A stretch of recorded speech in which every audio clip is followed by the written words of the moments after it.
Ayan, bagong setup ang ating kwarto kasi nga nag-ayos-ayos tayo ng mga kagamitan. 'Di ba? Nakakaloka. So I really have to make ayos-ayos of the kwarto because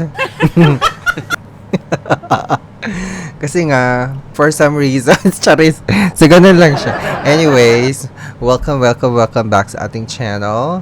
Mga Itechiwarya, in today's video, pag-uusapan na naman natin ang isa sa mga jola na talaga naman mga salot sa lipunan. Charis.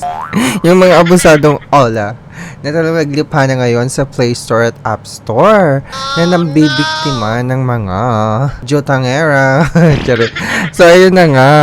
Ito ay si Gold Peso. Yes, Gold Peso ang kanyang pangalan. Pangalan pa lang tita, mapang-akit na. Si Gold Peso. Ano ba, nahihirapan ako sa Indian seat. Naka-Indian seat kasi, okay. Sandali, itong mic, galaw-gaw siya. Hindi siya maitayo. Sandali lang, sandali. Ayan, baka mahulog ha. So anyway, siya ay si Gold Peso. Isa sa mga online lending apps na talaga namang requestin nyo para i-review natin ang bonggang-bongga. Hihimay-himayin natin ang kanyang pagkakakilanlan. And of course, wag nyong applyan. Wag nyong i-download agad-agad ito. Nakakaloka kayo. Hindi porket may mga napapanood kayong mga ola na mga bago na naglipano, i-download nyo na. Wag ganon. Siyempre, pag-aaralan muna natin ang kanyang pagkakakilanlan kung legit ba or scammer lang ite. So, in today's video, ito na nga. Sabi dito, in the Philippines, Gold Peso is an online financial brand under Rayu Lending Corp. Ay, Rayu. Ano ba yan? Kung ano-ano lang pangalan. Hindi familiar yung pangalan ng company nila. Provides you convenient loan services to address your short-term financial difficulties. Ay. To use our services, you need to meet the following conditions. So, ang age mo daw is 23 or above. And you have to have a stable monthly income. At least 200... Ha? At least 200 pesos monthly income. Ha? 200 pesos. Hindi pa umamot sa... Saan ka nakakita ngayon ng 200 pesos monthly?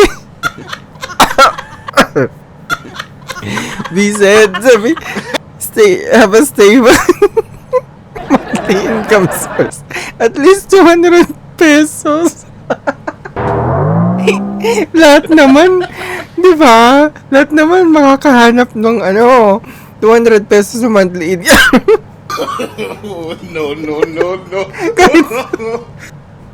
Kahit ngayon estudyante pa lang eh. Di ba? 200 pesos. Oh. Kakaloka. And provide valid personal bank account information. Additionally, please note that loan funds cannot be used for any illegal activity. Defensive po. Defensive agad. If found, we will report to the local authorities according to the law. Tumigil kayo. Baka kayo ang report namin. Sabi dito, our loan products offers significant advantages with a maximum loan amount of 50,000 pesos. Tapos, ang monthly income mo at least 200 pesos lang. And a flexible loan term ranging from 91 days to 360 days. Aba, bongga. Saan ka nakakita ng ola na ganito? Gold nga siya. Gold Peso. Okay, we promise that the annual interest rate for all loan products will not exceed 30%, ensuring that the borrowing cost is reasonable and controllable. Di ba? Check natin. Ito yung itsura niya, oh. Gold Peso Fast Pera Tala Loan. Madali pera, mabilis cash loan. Ano ba yan? Yung pangalan. Yan yung pangalan. Gamit nila si Tala, Nakakalore ka. So, by the way, bago ko chinek sa App Store, kasi nasa App Store lang to wala siya sa Play Store. I'm not sure kung nasa Play Store na siya. Nag-pop up siya sa aking Facebook feed. Tapos, Gold Peso Fast Pera Loan.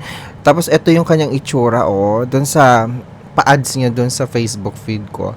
No ID card, no collateral, tapos ang loan amount niyo is 60,000 pesos. Okay, that's up to 60,000 pesos. Siyempre, binuksan natin yung app agad-agad para makita. Tapos, ang sabi lang dito, maximum amount is 30,000 pesos. Kanina, 50,000 pesos dun sa about this app, doon mismo sa App Store. Tapos sa Facebook ads nila, 60,000. Tapos ngayon, pagbukas mo ng app, naging 30,000 na lang. Maximum amount, tita. Tapos ang loan term niya is 121 days. Interest rate niya is 0.05%. I'm not sure kung per day itong interest niya. Baka per day to. So, 50,000 pesos ngayon nandun sa app. Kasi ito yung banner nila na nagsasabing 50,000 pesos at chuchu. And then, 4.9 ang kanyang rating sa App Store. Tapos may mga nagsasabi dito, sabi, kukunin yung information tapos reject naman pala. Ang dami-daming prinases. Nakalagay pa madali pera, mabilis cash flow. Scam naman, sabi niya. Tapos isa pa, may nagsabi, scam, high interest plus auto-reject. Tapos may nagsabi pa dito, in fairness, hoping for approval, I will change to 5-star if approved. So, ito pag-open natin ng app, syempre, nanghingi siya ng phone number at saka verification code. Dito, ang kanyang kinukuhang mga detalye sa application ninyo is, verify identity and activate quota. It is used for real name, yung identity authentication magkadugtong, isang word lang. And quota assessment, and the data will be encrypted and protected, sabi. Verify identity, personal information, work information, contact information, yan yung mga kinukuha niya. Sa personal information, education, marital state, number of credit cards, kinukuha din. Tapos email, syempre gender, chorva. Tapos yung contact information, bale 2 emergency contact ang kanyang kinukuha. Tapos withdrawal information, pwedeng e-wallet at bank. Tita, ganyan siya. And then, nung pagka-submit ko yung ang offer naging 2,000 na lang. From 30,000, naging 2,000 na lang. So, ito siya, 2,000 ang kanyang principal, tapos 0% interest or 0 pesos. Pero wag ka. 0 pesos nga yung interest niya. Pero ang laki ng service fee. 800. 800 pero 2,000 ang kanyang principal, ha? Ala, ang laki. So, parang ang kaltas niya, 800. Ang makukuha mo na lang, 1,2. Hala. 1,2 na lang. Yung 2,000 na principal, naging 1,2 na lang. Ang laki naman kasi ng service fee. Wala nga siyang interest, 0 pesos. Pero, doon bumawi sa service fee. 800. Mantakin mo, 2,000 lang yung principal amount. Tapos yung kaltas, more than 50%. Diba? More than 50% ba? Almost 50%. Almost talaga, 800. Ano yon? Tapos ang kanyang payment plans, yung payment plan niya is 7 days? 7 days lang. 7 days siya. Bale, 2 period to eh. Bale, dalawang period. Yung unang period, 1,980 ang babayaran mo. So, susunod na, parang naging 0 pesos na lang yata. Tapos dyan sa susunod, 20 pesos. 20 pesos. 20 pesos na. So, 7 days, mababayaran yung first installment. Tapos, after nun, ini-stretch nyo hanggang February 12, 2025. Ay, hindi. December pala. December 2. So, 7 days din. Ha? 7 days din siya, 20 pesos na lang sa pinakahuli. Nakabawi na siya agad. Nakabawi na siya, tita. Hala! 2,000 nga yung balik mo, pero ang laki-laki ng interest. Tapos, under review na daw siya, tapos may pa-congratulations pa. Congratulations, your loan application has been successfully submitted. Akala mo naman, approved na. Please keep an eye on your phone for potential phone calls or text messages for further review and updates. Tapos, bago mo i-submit yung app, ay bago mo i-close yung app, magre-rate ka muna. Oh, ang nilagay ko dyan, 1 star. 2,000 yung loan amount na offer. Tapos 800 ang service fee. So kanina from 60,000 loan amount, naging 50,000 na lang nung nasa App Store ka na.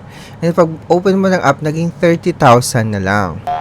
And then, once you fill out the application, chak mo yung mga detalye mo. Naging 2,000 na lang. Ano ba talaga? Ayoko na. Gold peso pa kayo? Nakakaloko kayo maka-gold peso, ha? Ini-entice nyo yung mga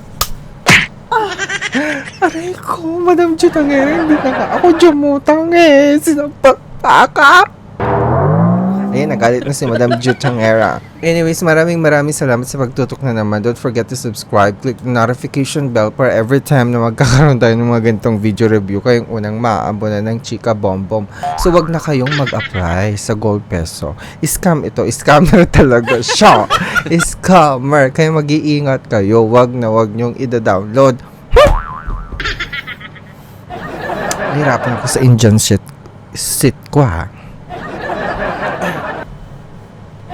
O, diba, tari, may ganar. Okay. Bye for now. Ikalat nyo tong video na to. Ikalat nyo sa mga kamaritas nyo. Dali na, bilisan nyo.